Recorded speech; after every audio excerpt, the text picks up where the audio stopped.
Kemudian kita juga bisa menghitung keuntungan dari banjir. Jadi misalnya ini dilangi, kemudian di sini nggak ada awannya, setiap tahun kebanjiran. Jadi kita bisa menghitung sebenarnya unsur hara yang meningkat di daerah ini berapa sih, unsur haranya berapa gitu yang meningkat dari sini. Subur atau tidak daerahnya? Pasti subur. Kalau digunakan untuk pertanian seperti apa? Sehingga nanti elemen etnisnya tidak lagi manusia di dalam rumah, tapi lahan pertanian saja.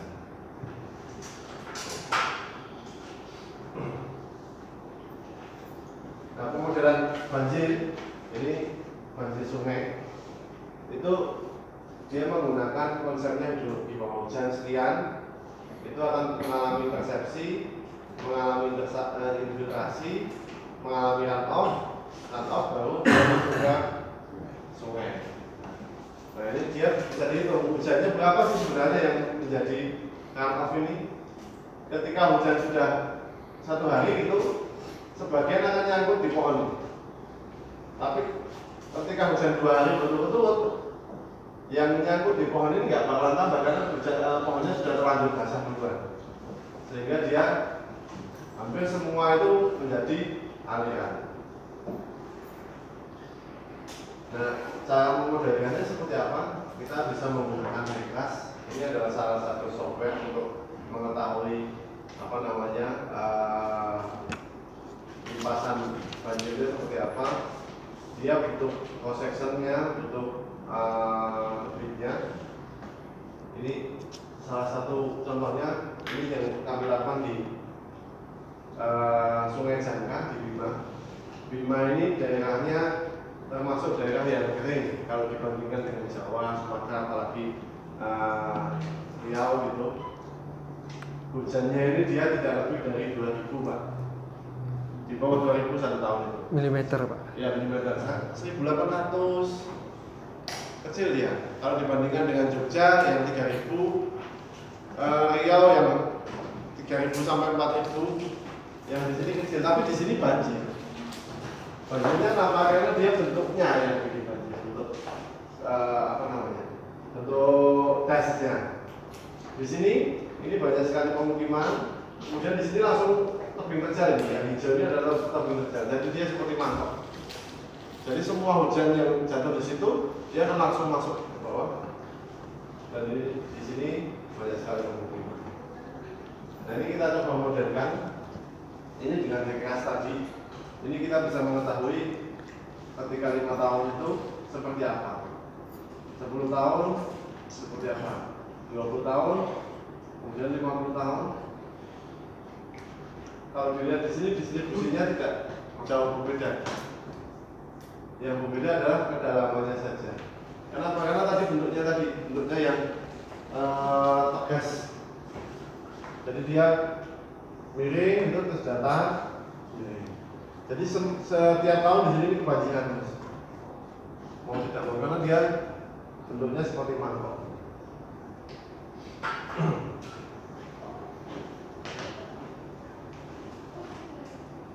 Nah, ini yang 5 tahun, 10 tahun, 20 tahun, 50 tahun. Itu dengan menggunakan Recast. Atau kita bisa memodelkan dengan software yang lain. Ini OpenLism. Ini dia memodelkan dengan cara melihat dari hujannya, sama seperti tadi intersepsi, infiltrasi, masuk ke overflow. Kemudian dia ini inputnya, kita bisa memodelkan 5 tahun, 10 tahun, 20 tahun, 5 tahun, 50 tahun. Ini interface-nya ini sebenarnya seperti ini. Interface-nya ada dia hanya bisa digunakan di Windows. Outputnya nanti seperti ini. Dia grafnya ada, banjirnya dia ada grafnya. Ini hujannya, ini hujan.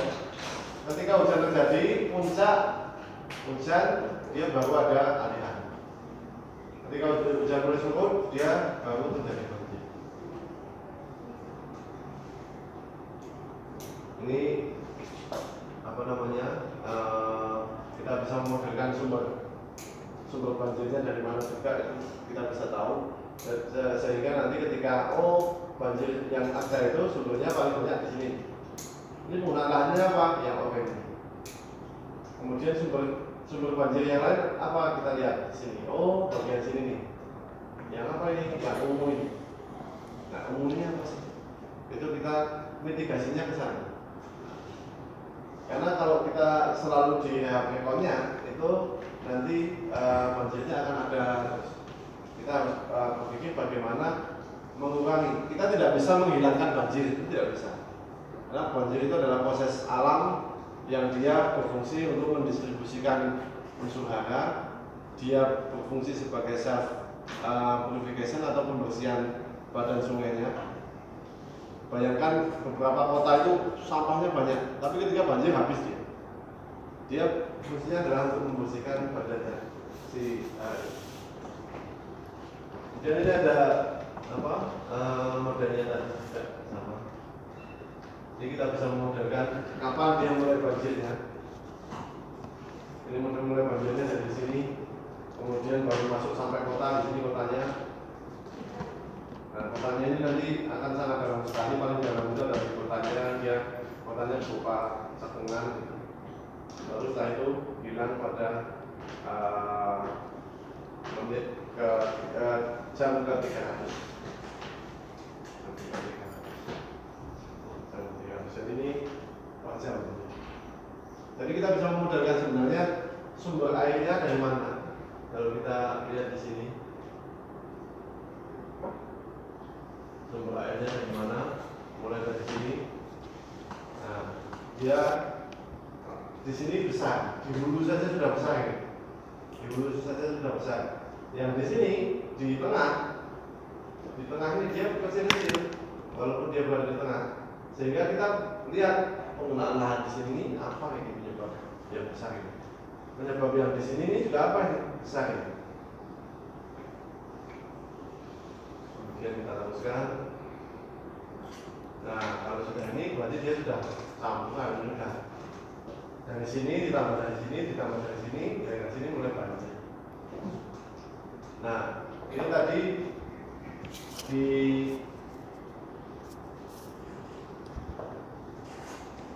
ini jam ke-35. Jadi sebenarnya untuk mencapai ke kota dari mulai ada aliran katakanlah ini jam ke-42, dia sampai ke kota itu butuh waktu di kotanya di sini.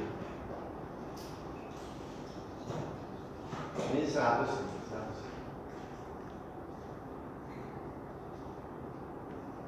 Ya 100. Ya 100 ya. Pada jam ke-100 dia mulai ada aliran pada jam ke-40, berarti dia ada 60 jam untuk sampai ke kota. Kita bisa bersiap-siap kalau itu kan derajat besar.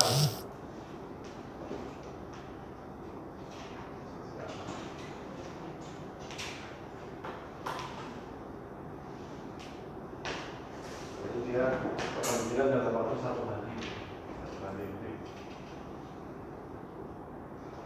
Jadi dengan model ini kita bisa tahu daerah mana yang terdampak, daerah mana sumbernya. Yang daerah sumbernya itu perlu pelakuan seperti apa, yang terdampak itu dia mitigasinya bagaimana, itu kita bisa memodelkan. Ini contoh yang lain lagi, ini adalah kalau ini di Vietnam, hasil penelitian teman saya, dia memodelkan pada jamnya seperti apa kejadian banjirnya ini pada tahun 1980. Nah ini di Indonesia punya ya seperti ini, punyanya apa namanya WU. Hanya saja pengaplikasiannya masih di beberapa tempat di daerah seperti Jakarta, Surabaya, seperti itu.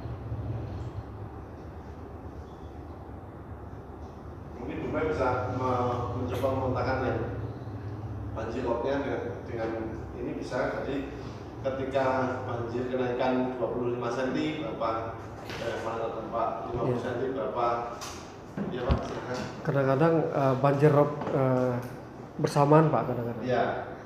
Banjir rob, kemudian hujan pun deras juga gitu. Oh ya. Jadi double tuh. Ya. Ya, itu yang kondisi lapangan. Yang paling parah itu adalah seperti itu. Itu di sini banjir sungai. Sungainya itu sebenarnya banjirnya tidak seberapa besar gitu. Tapi ditambah dengan banjir rob yang dia airnya naik, yang dari atas nggak bisa turun dia. Nah, dia terbendung.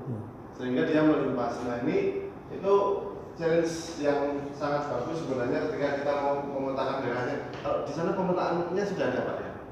Belum Pak. Belum ya? Belum. Daerah terdampaknya, misalnya hujannya dimodelkan dengan ini tadi,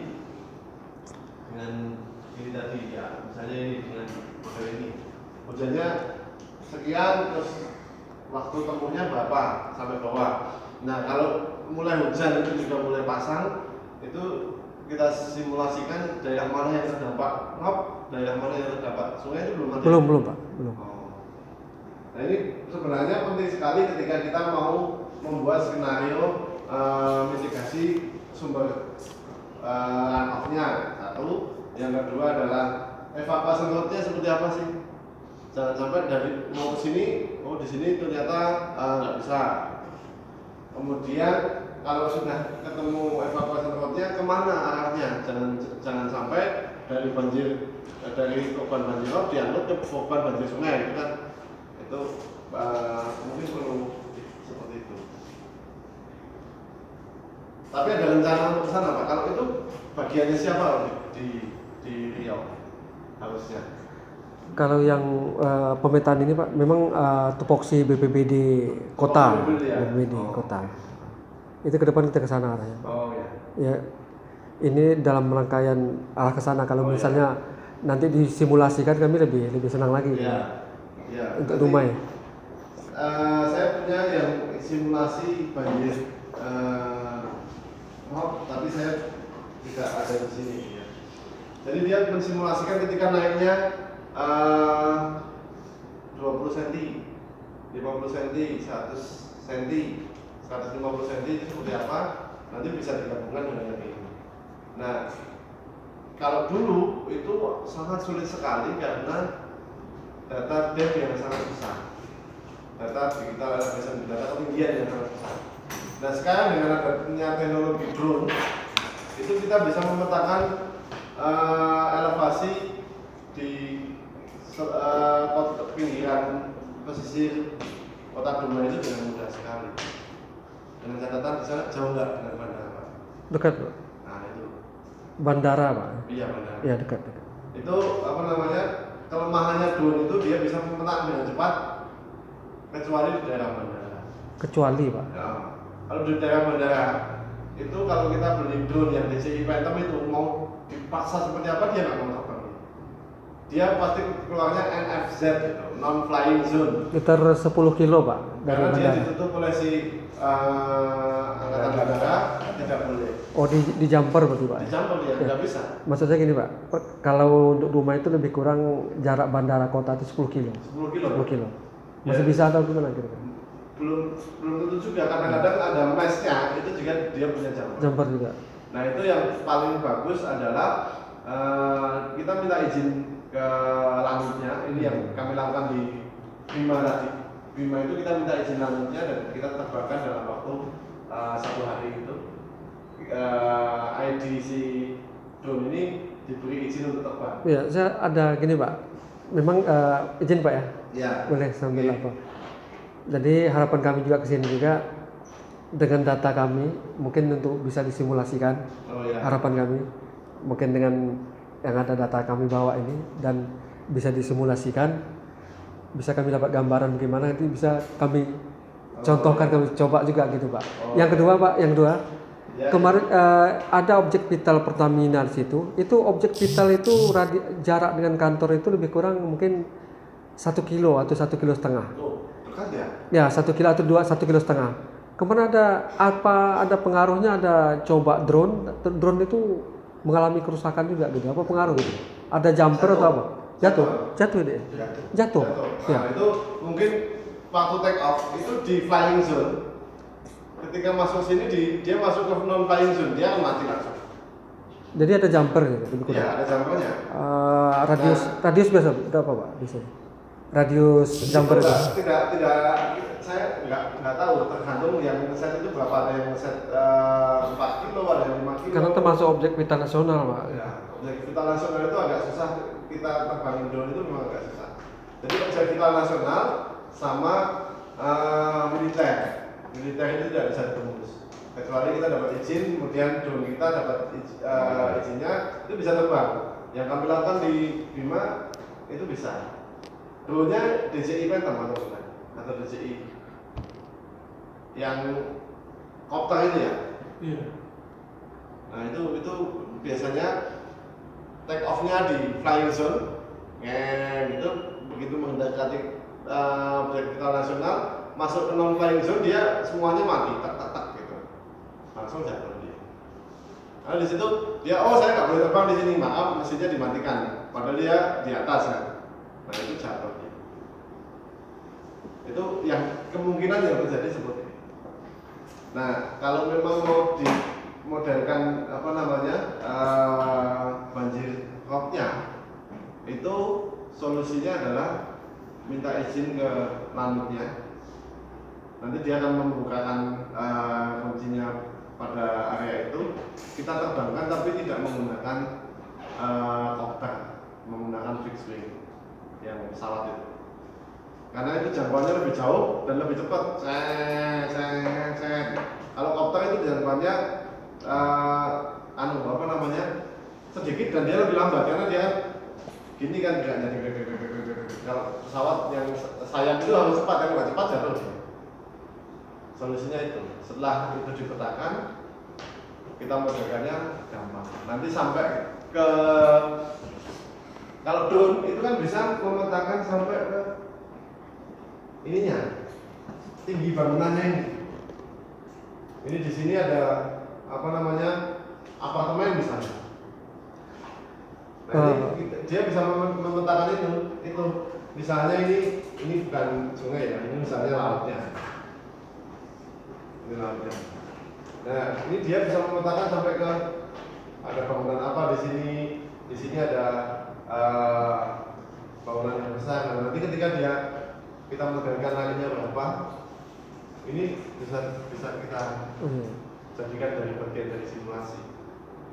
Kalau seandainya keterbatasan kita, alat kita rusak misalnya Pak, dan kita pun tidak punya keahlian untuk itu, misalnya yang untuk menerbangkan dan untuk yang GIS itu gitu Pak ya, untuk program GIS belum ada tenaga ahli kita juga gitu. Apa bisa kita memakai data yang data NASA itu yang per 15 hari itu bisa Pak? Gitu. Yang selalu update per 15 hari itu data. Kalau Dan nggak bisa. Dan itu dia paling kita pakai alas pasar aja Pak. Dan kita pakainya kalau data Dan ini kita pakai alas. Nah, nanti kalau hujannya itu dia